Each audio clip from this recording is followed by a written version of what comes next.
And I'll just get started as folks start to trickle in because I know we have a limited amount of time. My name is Patrick Giblin. I work for the American Nurses Foundation. I am pleased to help present this webinar along with my colleagues from the American Nurses Association, also in partnership with the National Alliance for Hispanic Health, and of course, the NIH, who is the driving organization behind this hub.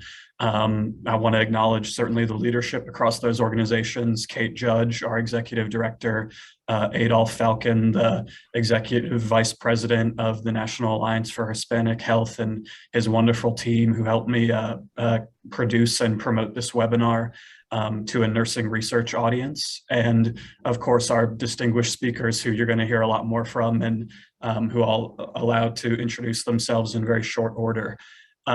Just a little bit of housekeeping. You're welcome to keep your camera on or off. We would ask that you keep your mics muted. And if you have questions throughout the presentation, we invite you to use the chat function. At the end of our agenda, we'll have 3 presentations after I'm done here, and then we'll have a Q&A dedicated section. So at that point, we can go through all the questions, and you can also verbalize them by raising your hand, and we'll unmute you. And feel free to put anything else in the chat if you have any other technical issues or anything. So without any further delay, I just wanted to say that this webinar, as the invite said, is about this All of Us research program. Its goal is to accelerate health research and medical breakthroughs, enabling individualized prevention, treatment, and care for all of us. The program's goal is to partner with 1 million or more people across the country to build the hub and create the most diverse biomedical data resource of its kind, and help researchers such as yourselves to gain better insights into biological, environmental, and behavioral factors that influence health. And our 3 speakers are going to talk more about how the hub works, how research can get involved, researchers can access it, how data can be submitted. And I think I would just say in closing that we place a high importance on participation from diverse communities in this sort of health research, and the role specifically that nurses can play, not just as providers, but as researchers in this process, is invaluable. So we all thought it was very important to share this with a nurse audience. So that's all I have, and we'll hand it over to the experts now. I would like to give the first sort of section of the presentation over to Romy. Thank you so much, Patrick, and thank you for inviting us to come and to speak to nurses. I really get incredibly fortunate when I have the opportunity to speak to nursing researchers. As an individual who became a late bloomer in nursing, I think deciding to become a nurse, it was one of the greatest decisions I made in my research career. And I can tell you that over the years, my nursing career, nursing background had enriched all my research. So I'm happy today to be talking to you about All of Us research program, and just to see how we can partner as nurses to conduct nursing research using the platform. I am the branch chief for research at the NIH Division of Technology and Platform Development. My job is very simple. I listen to scientists, I listen to researchers, I listen to clinicians, I listen to educators, I listen to scientists about what their aspirations on a technological platform will be. Then with all those information, my team and I, we walk over to work with our technology partners to create a platform that will be used for precision medicine research. So I think I'm very fortunate in that I do a lot of listening, and then I convert that information into a technological platform for research. Next slide, please. So I am hoping in the 10 minutes that I have been allotted that I will give you a gentle introduction to the All of Us research program, and that I'm going to help you to walk through our vision for the kinds of data and tools that we are creating to drive research on the platform. And finally, I am hoping that you will also be clear about how you could become involved with the program as researchers, how you can draw upon your nursing training in order to conduct research that is actually very meaningful to the participants as well as the patients that you care for. Next slide. I want to begin by saying that the All of Us research program, we are building for the community, by the community, and with the community. Unlike most research platforms that you are aware of, where the individual researcher or a group of researchers build a platform for themselves, the All of Us research program platform is actually built for all of us, by all of us, and with all of us. And I'm hoping today that as nursing researchers, as clinicians also, that you will be very, very excited to join us. Next slide. In next two slides, you will see a number of logos and academic or professional institutions that we are co-creating this platform with. I am sure that wherever you are, you could identify with at least one of the institutions on these two slides.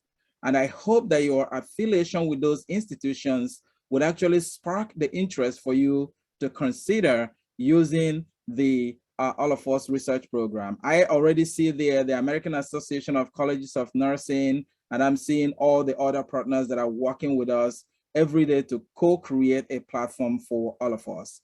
Next slide, please.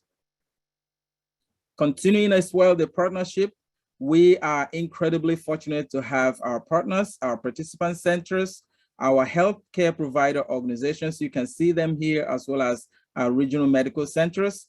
And then we have our team, our technology team, both on the participant side as well on the researcher side. Next slide.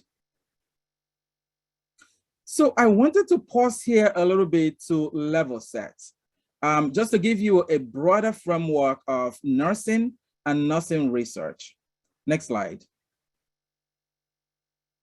I actually went through and shamelessly borrowed from our colleagues at the National Institute for Nursing Research, where I think the goal here is to give you an idea of the guiding principles for nursing research in their latest strategic goal, which ends in 2026.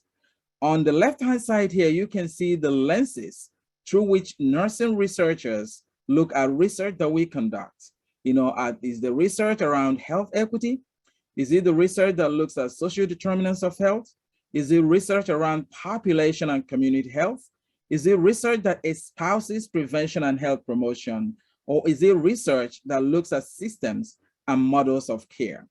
And if you look on the framework on the right-hand side with nursing research in the middle, you will see the connection between where nurses work and where nurses live and the kind of workplaces and how there is an intersection between policy and practice. My goal here today is in the next few slides that I present, you will begin to understand to what extent does the All of Us research program's research hub or the Research Workbench or the public browser will actually enable you to conduct research that not only takes this framework into consideration, but looks at the many lenses in which a typical nursing researcher will be looking at events. Next slide. What are we trying to do with the All of Us research program? Next slide.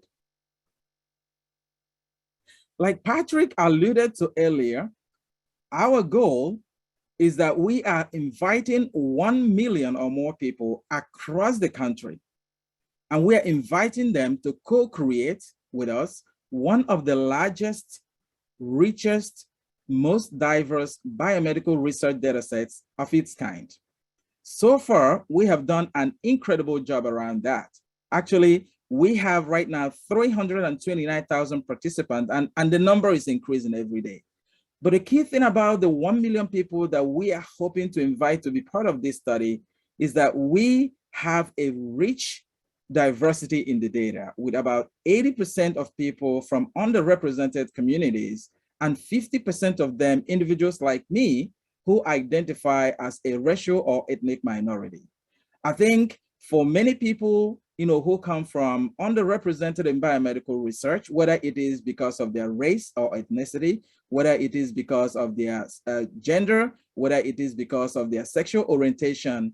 We believe that the All of Us research program gives opportunity and invites everybody for a study that is a non-disease-based study looking to espouse life and conditions across the spectrum. Next slide. Time check, 3 minutes. Next slide.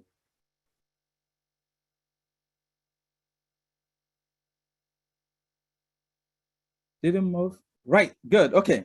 So in what we are trying to do is that we are trying to engage people where they are.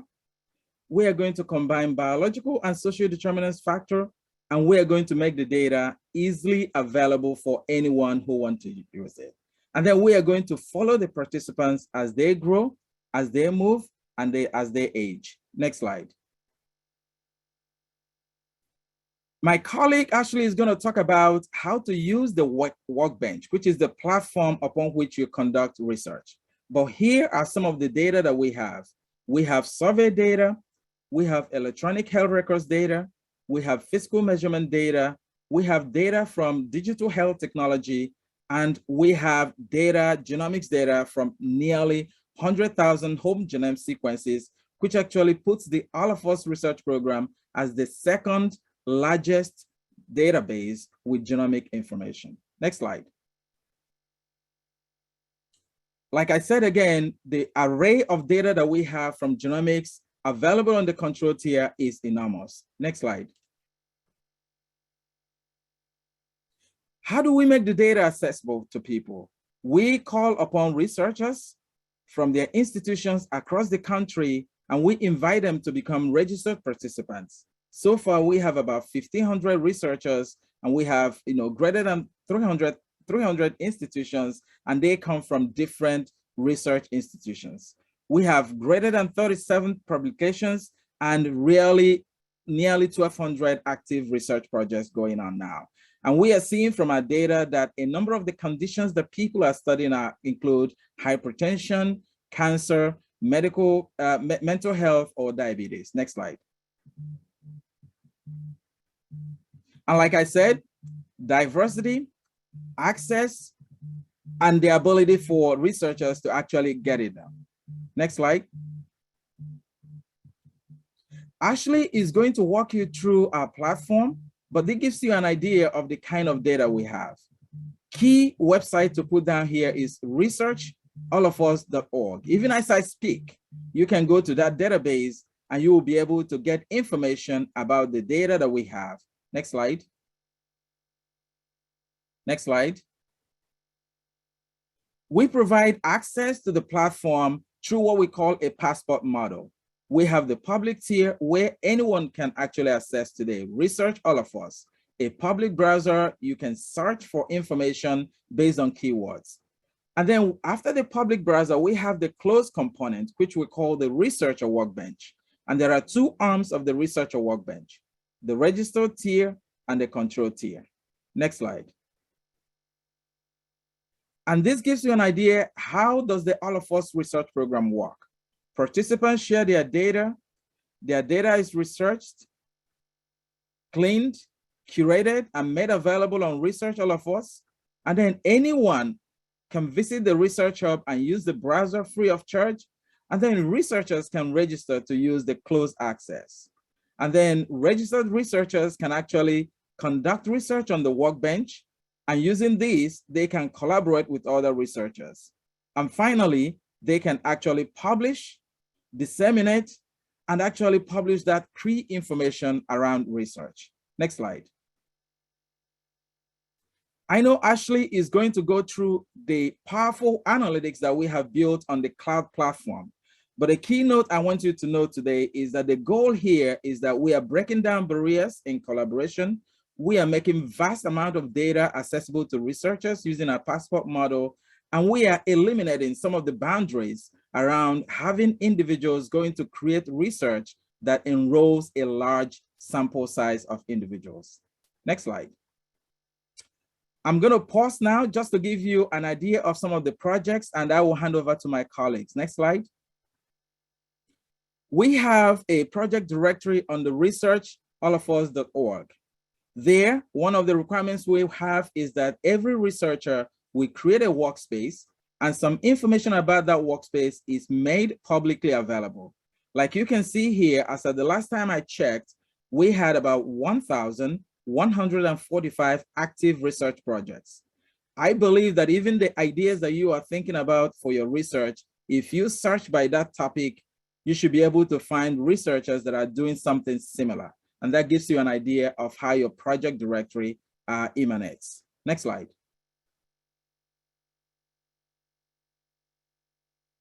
We have an array of researchers using the platform as of now, and you can see them. Ms. Randall gives a testimony, which is available on our website. Next slide. And we also have Dr. Baxter, we have Dr. Kearns, and we have Dr. Chen. Individuals from different areas using predictive analytics, doing research on pharmacogenomics, doing research on healthcare access and utilization for cancer survivors. Next slide. I hope that you will consider being part of the All of Us Research Study family. You can become a participant, you can become a researcher, you can become a follower, and we have so many opportunities for you to subscribe. And I hope that as you learn today about the All of Us Research Program, you can really be part of that community of participants, of researchers, of builders who are co-creating what I consider one of the most phenomenal databases in the conduct of research. And I hope you can become part of the All of Us Research Program. I am happy to hand over now to colleagues, and I look forward to the Q&A so that I can provide some more information about the program. Thank you so much, Patrick. Thank you. That was an excellent introduction to the topic. And as you referenced, I'm going to hand it over now to Miss Ashley Greene to do a little bit of a demonstration. And she's already been responding to folks in the chat. So bravo, Ashley, for working double time. Well, thank you. Thank you so much for having me here. I'm Ashley Greene. I'm with the Data and Research Center for All of Us. And I am one of our project coordinators, and I'm really excited to be here with you all today. Okay, next slide. Okay, so we're going to explore the Researcher Workbench and how to get started on your research project. Okay, next slide. So the Workbench is where the restricted row-level participant data live. All Research Workbench analyses happen within the context of a workspace. And a workspace is your place to store and analyze data for a specific project. Next slide. So after you've completed registration and are ready to begin, you will receive your login information in an email once your account is set up. So to get started exploring the Workbench, once you have access, you will click on the Researcher Login button at the top of the Research Hub. And I've placed the links in the chat for you for not only for registering, but also to take some time to look at the Research Hub. And I noticed some other links were in the chat, so be sure you explore those links too. Okay, next slide. So what exactly is the Workbench? The Workbench is where you will create your research by creating a workspace. And a workspace is where you will build and analyze your data set. You can access our point and click data analysis tools here. And in a workspace, you can select participants based on specific criteria using the Cohort builder. Now, another tool is the dataset builder, and this allows you to select the variables and the values of interest that you are wanting to research in your cohort. And then you can save and export your dataset to a notebook to begin analysis. Now, a great feature of the Workbench is that it enables and facilitates team science. Okay, next slide. So workspaces are collaborative, so you can share them with your research team, whether they are at your institution or at a different one. However, all team members must be registered with us. Now, what's really great about this is if you have a research idea and a scientific question in mind, but maybe you're not familiar with the coding that you have to know to run the analysis, you can add a team member to your workspace and the other member can run the analysis.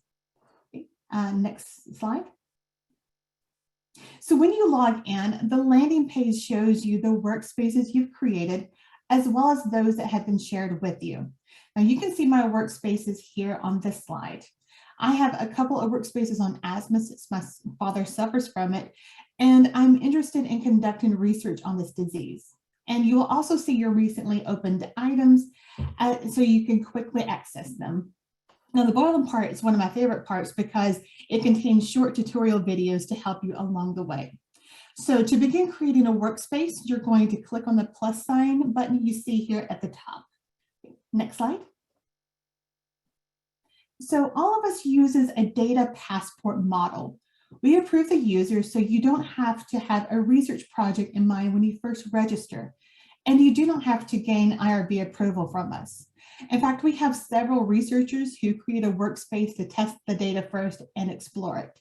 Now, as part of the passport model, we do ask for a detailed description of your research each time you create a workspace, even if you are going to use it to explore the data.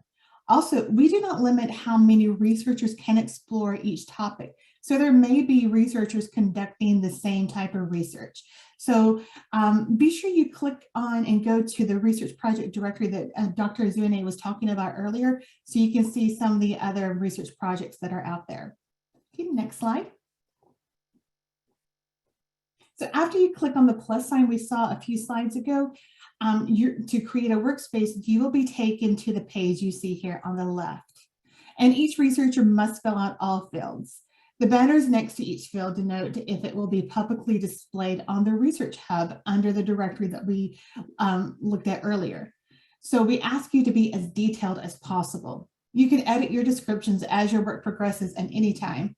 And on the right, you can see a research project and how these fields appear in the project directory. Next slide. So under the About tab of your workspace is where you can share your workspace with other collaborators and assign them a role. If you need to know more about each role, click on the eye icon you see on the screen, and it'll give you more detailed information. Now, the About tab is also gives you a look back at the information you provided while creating your workspace, such as the primary purpose of your project. And if you need to update it at any time, this is a page where you will go. So you're more than welcome to update it as your project progresses. And you can also see which version of the All of Us dataset your workspace is accessing and the date you created the workspace. Okay, next slide. So the data tab is really where all the exciting analysis and the fun will begin. And this is where you can access our point and click tools.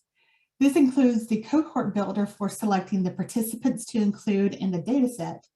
And the concept set selector is a data set tool for selecting the variables and values of interest that you want to research in your cohort to be used in the data set. Now, as you can see on the right-hand side, we have help tips that will describe the cohorts, concept sets, and data sets and what they mean in case you need them. I know I needed them many times when I was creating several of my workspaces, just to be sure I was doing it correctly. And so for my research project on asthma developing in adults, for my cohort builder, I included participants over the age of 25, all genders, all races, and ethnicities. And for my concept set, I included asthma, EHR data, physical measurements, and surveys. Now, once you build your cohort and select the data you want to analyze, you will save the data set and export it to our Jupyter notebooks to begin the analysis. Next slide. So the Jupyter Notebook is an analysis tool where you can use human readable language and code to narrate your analyses. You can think of it as like a lab notebook. Currently, Jupyter Notebooks use R and Python coding language. Now, we do have a workspace created with code snippets you can use, as well as other help tools for using R or Python. And you can find this in the Featured Workspaces section of the Workbench drop-down menu. Please note that you are not able to download the data and take it off the cloud. And this is done to ensure participant privacy. So what you're seeing on the screen is one of our colleagues' notebooks, and it's located in the Featured Workspace section. And this notebook was created specifically to be a tutorial on how to get started. and it includes how to install packages and do common queries with the data. Next slide. So today, I've given you a high-level overview of the platform and the tools, and now we're going to examine many of the support tools we offer to help you along with your research journey. Okay, next slide. So the featured workspaces in the Workbench is where you can access the tutorial workspaces. Now, these workspaces offer example notebooks on how to work with the data. And what's great about them is you are able to duplicate them and edit them on your own workbench. And they also provide help for coding. Next slide. So the support team also offers new user orientation each month, as well as office hours to help you answer any questions you may have. We have drop-in office hours bi-weekly on Tuesdays at 1 p.m. Central Time. We had one yesterday.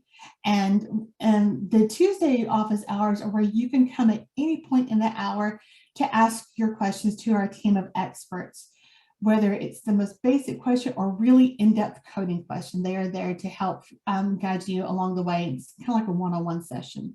And Fridays, we also have office hours. They're also bi-weekly at 1 p.m. Central Time. And they have themes on how to use the data and tools and are also led by our experts and analysts. And the Friday ones are recorded and posted to our platform so you can watch if you're unable to attend. Now, you will receive an email when you register that contains the Zoom links to the office hours and new user orientation. So be sure you save it. Okay, next slide. So our support hub offers a comprehensive set of resources to help you with your projects.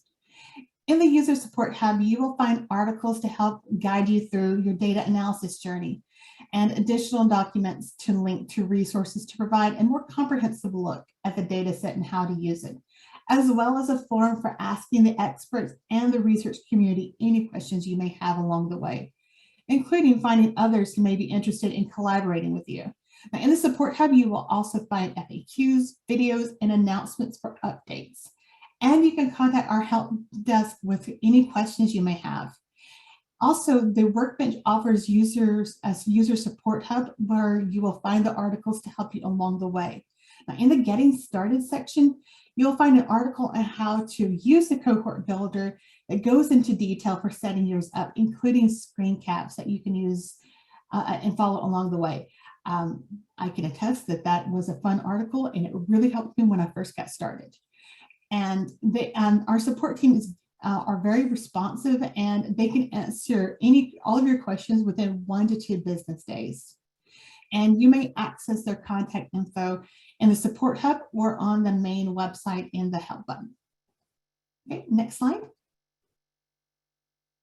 So we do hope that you will join our growing community of researchers. You're welcome to sign up for our quarterly newsletter or find us at any of these social media outlets. Okay, and so that is it for me, and I will pass it over to our host. Oh, I think it's my turn now. Hi, I am Scott Moore, and I am a professor at the Francis Payne Bolton School of Nursing in Cleveland, Ohio. And I'm going to talk to you a little bit about some of the things that you've already heard about, but talk to you about them from a nursing research perspective. So if we can go to the next slide. All right. So in general, I think this is one of the best curated and easiest to use large publicly available data sets that I've encountered. And honestly, as an early career researcher, I wouldn't have access to data like this for years and years if it weren't for the All of Us research program. And it's rich and it is in depth and it includes a lot of information both from EHRs and from surveys. And I think that's one of the things that is most important about why nurses, especially early career nurse researchers, should be involved in this. Because it provides us with data that we may not have access to without getting multiple R-level grants, and it gives us the opportunity to have that leg up to do some early prospecting and some other work that's really important for our foundational work. I think it's also important because it does what nurses do well. Also, it merges the biological factors, the social factors, the environmental factors. They're continuing to grow and increase the type and varieties of data that they're going to be collecting from people. They're including a wide variety of diverse populations, which we've talked about. And honestly, where are you going to find that in your own cities without having to do a lot of other work when it's already captured right here in the All of Us data set? And who does it benefit? It does benefit us as nursing researchers, but it also benefits patients because of the possibility of improving care. You know, the reality is that it's not going to be an immediate change, right? We know this. But if we start using this type of rich data resource, we can gain more and more information to be able to inform future practice change. And the accessing it, I think, is really important.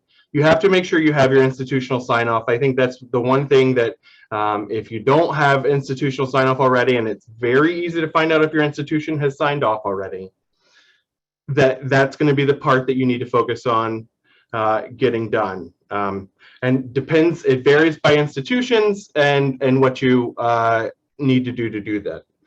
Next, please. So I think it's really important for us to think about this from a nursing perspective, and we saw the framework from the NINR, but beyond that, it's about being secure and respectful for the participants in how we deal with their data. There are clear guidelines that are laid out throughout the All of Us user agreements that talk about de-identify or not re-identifying individuals and maintaining de-identified information. This was built with the community and is run with the community and requires us to be good stewards of this resource. I'm happy to say that I think this sort of community-first, ethics-driven approach has been really helpful in shaping the way that I think about writing up my own projects. And even more so, I think it helps me to understand the perspectives of all of us participants and the community partners with regard to things like responsible conduct of research training that does a really good job at both the registered tier and the controlled tier of sort of preparing you with not only the historical background of the things that we've all heard about, but also talks about the real implications and the potential implications of social justice and other types of inequities being addressed through data sets like this that can be positive things. And so I think it's really important for us to be aware of that sort of lens that really sort of started this whole process. And this type of data set is not something that you're going to be able to find without some missing data. But it is going to give us a variety of different opportunities to look at these diverse populations. And next slide, please. All right, so we talked about the different types of data, but I really want to sort of go in depth here at the Researcher Workbench. We have the registered tier, which was available as the only registered data set through, I think, early 2022. And it featured EHR data, surveys, which are opt-in surveys. They're not surveys from the EHR. They're specific to all of us. Physical measurements, which most come from the EHR, but others may come from other data sources, depending on how the community partners are engaging participants. And then also wearables. And this is continuing to grow, but when they talk about looking at the vignettes about how to deal with this data, it's very important that you pay attention to the size of the data that you are going to be accessing when you're looking at things like wearables, because this is at the minute level and at the day level for some people, and some people have been early adopters and early sharers with all of us and have a lot of data. The control tier just came out earlier this year, and I'm happy to say that I've got access to it and I've been using it, and it's been really great. It has the genomic data available with it. It has the specific information about COVID related illnesses from the EHR, which I think is really important. It also, which is important for me because I work with sexual minorities and gender diverse populations, has expanded demographics, which doesn't sort of collapse minoritized identities into a lump category in some ways. So that's really important as well. Next. So I do want to touch on these things really quickly. It is highly diverse and highly dimensional and has great granularity. These are great things for us to be able to look at multiple levels of information as they affect health. I also want to talk about the fact that it's broadly accessible. I have, when they talk about it being collaborative, I have a partner that I work with that's down the hall, but I also have partners that I work with in the All of Us research environment that are across the country. And so by being able to work in the same workspace, by being able to show and talk about things, or be able to work and pick up where Jason left off, then that makes it easier for me to be able to know what it is that I need to do to move the project forward. And it's also available quickly. I can tell you, I use high-powered computing services, and sometimes they're really painful to get in, to get on, and sometimes they're really painful to stay active in. This is really quickly. It's actually through a special Google browser, and then you are really able to get into the data really quickly. We do have to talk about the fact that there's limited environmental data, but I think that they are continuing to grow this. They, with the controlled tier, you can get zip-3 data, which is really important for looking at some of those environmental factors. And then there's a learning curve. R, Python, and maybe a few SQL codes that you may need to know to be able to access the data, but you can find somebody to work with you, or you can use some of the vignettes to help you get started. But it is going to be something that may be a little challenging for some people. But it is easy to use once you're able to sort of understand how things work. Next slide. So get in now. It's not like you've missed the boat. I really think that the one thing that I have to say for sure is that things are changing regularly. We're going to be, I know that there's going to be some releases of more survey data later this year, I think. And right now, I think it's just a great time to get started with this, because we've gotten to this place where I think we're over a quarter of the way that we wanted to get as far as number of individuals that are participating. But then there's also increasing depth of data that's coming. If you'll go to the next slide. So now I'm going to talk a little bit about leveraging the resources. And I think this is sort of the part that as nurse researchers, we want to start with focus questions that fit these resources, and we'll talk about one in just a minute. Or we want to examine some concepts of interest. You may even just use the data browser or the survey explorer, which are two very powerful tools for sort of doing that exploratory work early on to know, is there enough data here for me to be able to look at something? And these are just some things that we're going to go through here really quickly. And then, yeah, let's go to the next slide. So this is a project that I'm working on with my colleague, Stephanie Griggs, and my graduate research assistant, Braveheart Galani, looking at cardiometabolic disease disparities, health, and place. If you'll go to the next slide. So what I'm going to walk you through here is some high points from that public-facing research project directory entry for this study, and talk to you about why these are some of the choices that we made, and show you some of the outcomes of our cohort building. So why are we exploring the data, right?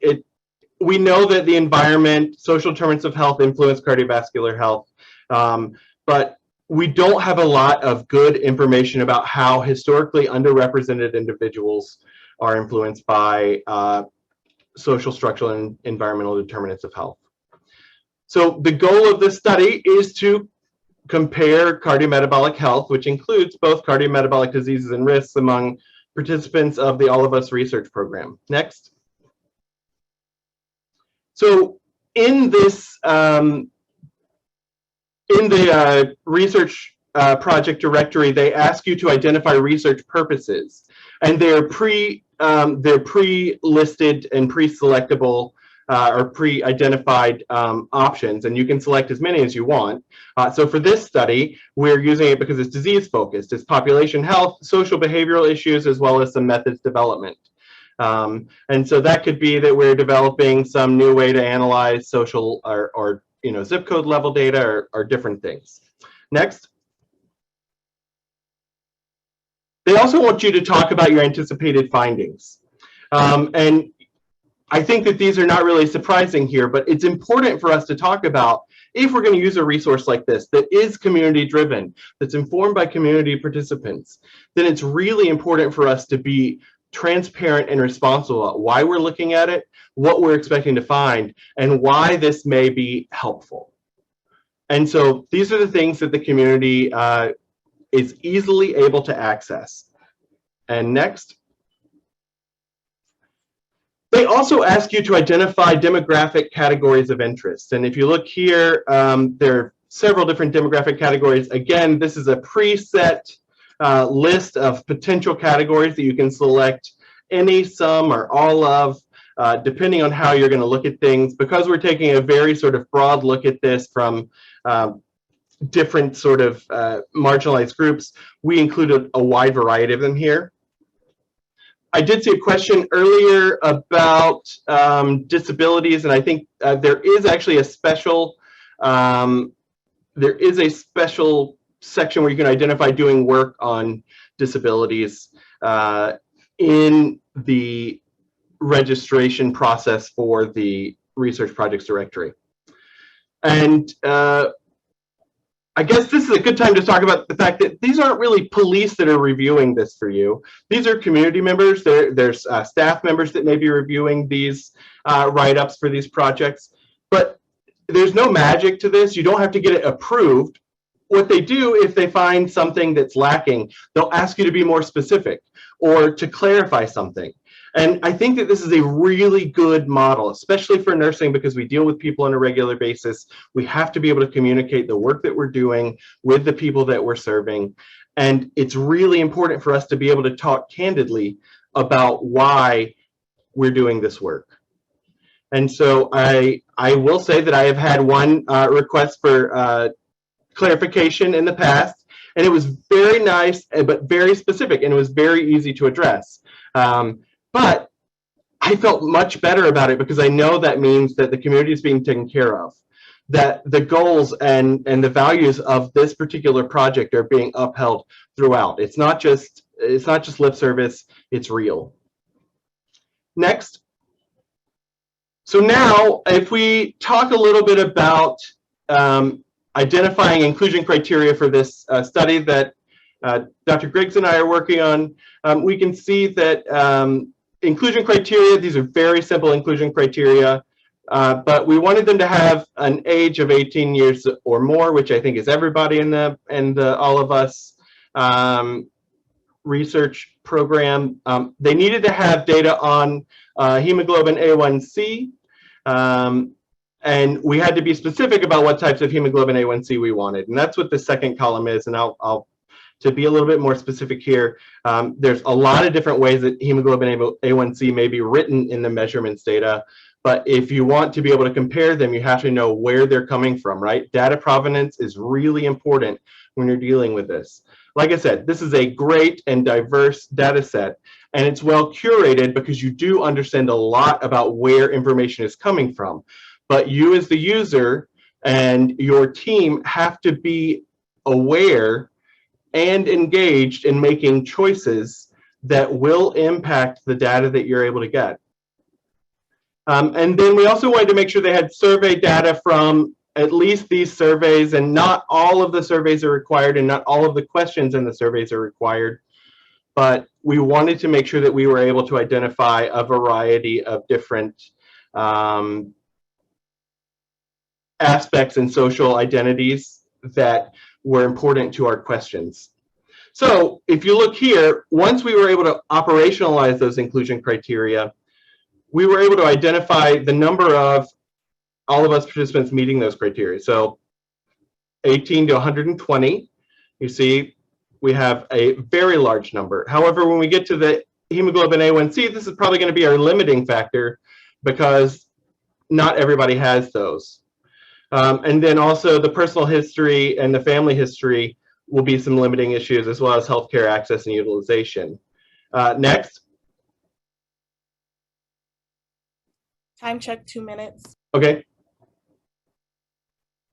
And hopefully they'll show the, okay. So after we identified our cohort, our final cohort was 93,200 that met all 3 inclusion criteria. Now that's before we go through and identify who skipped the questions that we were interested in and other things like that. But that's a large cohort that we were able to build in a fairly short amount of time. So I'm just going to go over some overview of the cohort that we identified. So if you'll click the next slide.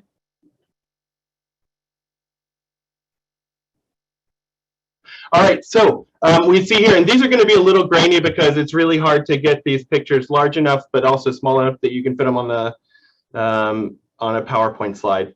But you see here that we have 61% female, 38% male, and then we have a mixture across different identities.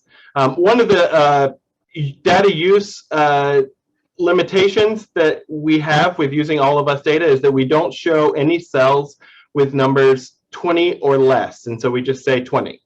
But you see we don't have any of those here. Next. And then you see our age distribution is fairly good.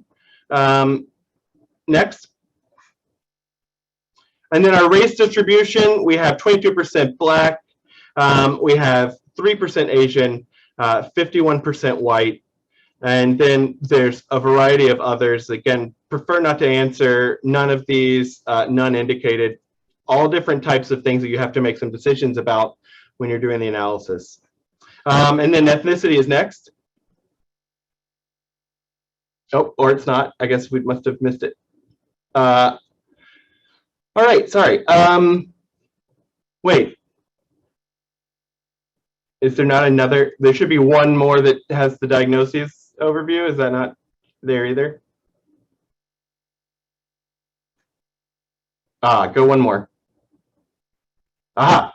So one of the things that they do provide in the cohort overview is the ability to look at the diagnoses that are most common among your cohort.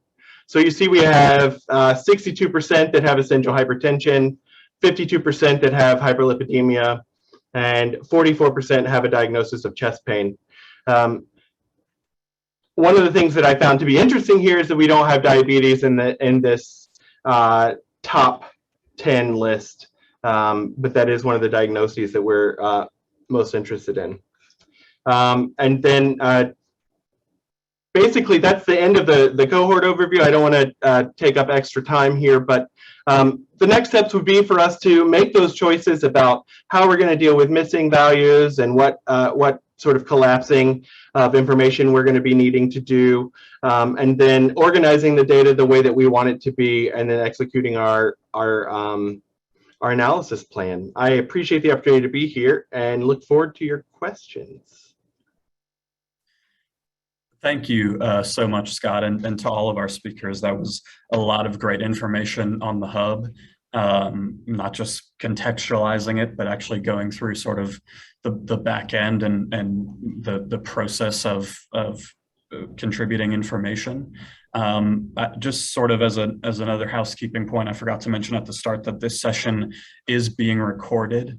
We're happy to disseminate that and the slides as well once we get them in a format that's user and external friendly. I saw a question to that, and I'm just trying to give the chat justice because I know there have been folks submitting questions and the staff have been answering them in real time. But yes, just to reiterate, there was a question about, is there data specific to intellectual and developmental disabilities? And there was a positive response to that, and a couple of links from the hub provided.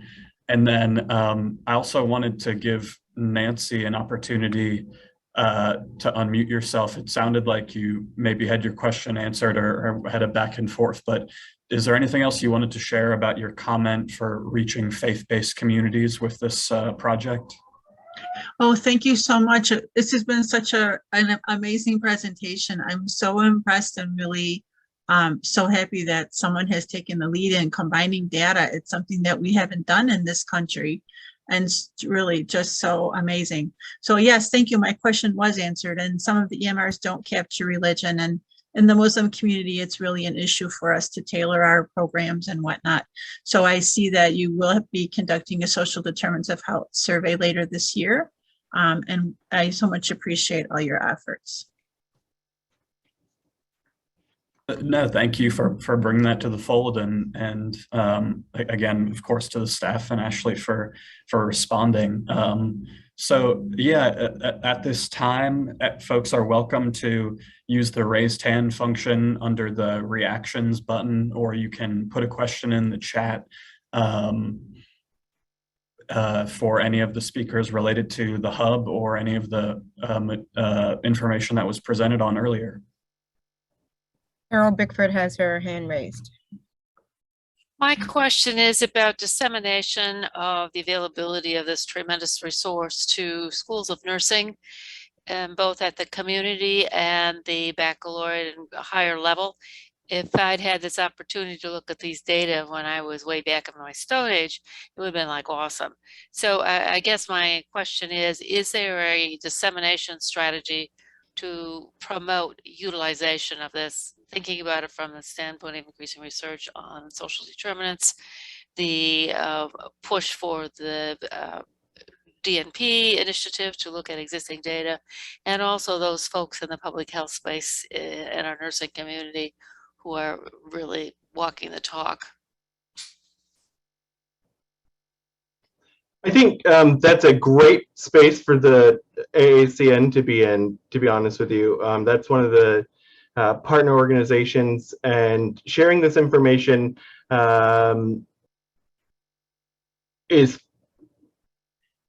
not just, I guess it doesn't necessarily just have to be within a webinar format. It can also be at different conferences, and it can also be between mentors and students. Like my graduate assistant, I made him register and do all of the work to get access to the data sets because I wanted him to have this experience. He also wanted to have this experience. It wasn't hazing or anything like that. It was truly just another opportunity for him to have more data, and also the responsible, like I said, that responsible conduct of research education is really well done, and it is well annotated, and I wish that that was available for everybody, regardless of whether they're using the All of Us data, to be honest with you, because it is just top notch. I really, really enjoyed it, but I'm also a nerd, so.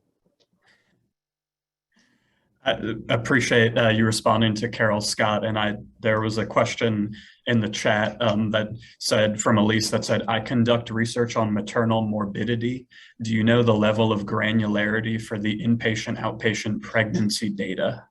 There's a lot of different, I don't have the best answers for this, but if you email me, sem167@case.edu, I will introduce you to someone who I know just finished their work, their doctoral work, working with the All of Us data, and currently looks at maternal morbidity and could be a way better person to talk to you about that. I don't want to tell you things that I don't know the answers to. Of course, and Ashley also put a link in the chat. Oh, great. Yeah. Sorry. Oh, no problem. And thank you, Evangeline. We'll definitely provide a packaged recording for this. And I think that goes along with some of the theme of the remarks and the questions. This is not the end of this work whatsoever, and we want this to be disseminated to other nursing populations, other nurse researchers, as Carol referenced, academic institutions or colleges of nursing. So the foundation and the ANA certainly want to be a part of that going forward. Marianne. Patrick, let me just add that we are actually looking for opportunities to be able to reach out, disseminate with several communities, whether they are small, it could be a department, it could be a school of nursing, it could actually be a program. We have an entire engagement team dedicated to outreach to researchers as well as would-be researchers. So if you please reach out. Edgar and his team are doing a phenomenal job. Edgar can make all the connections, and we're always happy to come out and talk. Thank you, Romy. And Marianne Schultz, you had your hand raised. You're welcome to relay a question. Yes, thank you. This is Marianne Schultz, Cal State San Bernardino, and my partner and I, that's Evangeline Gagalang. Our school, Cal State, was one of the fortunate recipients of an All of Us NIH AACN grant to raise awareness. And yes, the question about engaging schools of nursing and individual researchers is a very important one and a good space for AACN. Tell me what kind of skill set with R and Python and Jupyter Notebooks and SQL is necessary. Would you say an advanced beginner could maybe get somewhere here, or are we better off pairing ourselves with someone who's really fluid in those tools? That's a great question, and I appreciate it. So I would say that an intermediate person, so maybe a little bit beyond advanced beginner, would probably be able to get from beginning to end and have something to show for it. I think that an advanced beginner can work through some of the vignettes that are provided and get an understanding of how the data is being manipulated into the different objects easily, and then be able to sort of identify how to get to the end point with some help, if that makes any sense, Marianne. It's perfect. I understand where to go and what to do now, Scott. Thank you. But I do think, so partnering is great, but just remember that if you're partnering with a person just because they can code in R, it's sometimes difficult for them to get, unless they're like a staff statistician or something like that, for them to sort of address their own needs while they're doing the work for you. So it's better to sort of partner on something where you partner together and come up with the idea together, rather than sort of taking an idea to someone and trying to coerce them into that. Thank you. And just to expand on what Scott was saying, we've gotten a lot of feedback from other researchers, because we thrive on getting feedback from other researchers as well as our participants. And we have gotten the feedback that not everybody is as either familiar or comfortable with R and Python. And so what we're doing, we're in the process, we don't have a date yet, but we are looking to add more analysis tools to help with the help researchers along the way. And until then, we do have in the Workspace, once you sign up, we do have those tutorial workspaces that I went through that you are welcome to duplicate, and it'll go through the coding and help you get some code snippets and to kind of start your journey that way. Also, I do highly recommend coming to our office hours, especially our Tuesday office hours, because the Tuesday office hours are geared more for like a one-on-one type of training with our data experts and our data analysts. So if you have issues with your code or you want to learn more, please definitely stop by our office hours. And we've had office hours in the past that are on our YouTube channel about coding. So please please feel free to go to our support hub and look at that, or also our YouTube channel to look at those. And I would reiterate that from Ashley. It's a zero judgment coding assistance area. My coding is not pretty. I never will claim to be a pretty coder. I probably take 7 steps to do what some people do in 3. But the reality is that nobody judges you or tries to go over your head and create sort of a power differential in trying to help you. The goal is to make this usable. And the goal is for us to get nurses involved in this. And I do think nurses need to learn R. I will say that. I will say it out loud, and probably, you know, I wish that I had been made to learn R early on in my career. But I also think, and I'm excited to hear that the other options are coming out. And we also have Hail and Flink for genomics if you are looking to do genomics research. Thank you all. And I'm sorry, Carol, did you have another question? No, I just wanted to identify that there's another community that has, in light of our new scope and standards document, moving forward is the nursing informatics space, because we have to partner with our data scientists, are engaged in capturing data from the HR and so on. So even though we're sort of talking about the big nursing community, that's a specialty that truly could leverage this space and be assistant to the community. And along those lines, we've been really connecting strongly with FQHCs. And so hopefully that'll, those organizations will also help to kind of spread the word, especially going to nursing schools and other organizations geared toward nurses. So thank you for passing that information along. We really appreciate it. Yes, thank you. A chock full sort of Q&A section is always a good indicator of a session and a presentation. So we really appreciate the enthusiasm. I know we're a bit over time.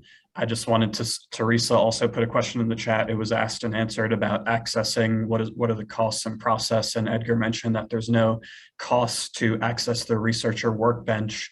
There may be some computation costs with the analysis occurred through Google Cloud, but in the beta phase of all of us, they provide $300 in free credits for each registered researcher. So just wanted to make sure I read that into the record there. But aside from that, I would just like to, again, sincerely and genuinely thank our 3 speakers. I think they did an excellent job of communicating the value and importance of this program and the purpose of it. Again, thank you to our partner organizations in the NAHH and the NIH. And I would just mention again that our work is not done here, and we're happy to keep sharing this and disseminating this with the nurses that we have access to. And of course, thank you to all of the nurses and nurse researchers who attended today and who are already engaged with this great work. So with that, I'll just say one more thank you and goodbye, and have a great rest of your day. Take care.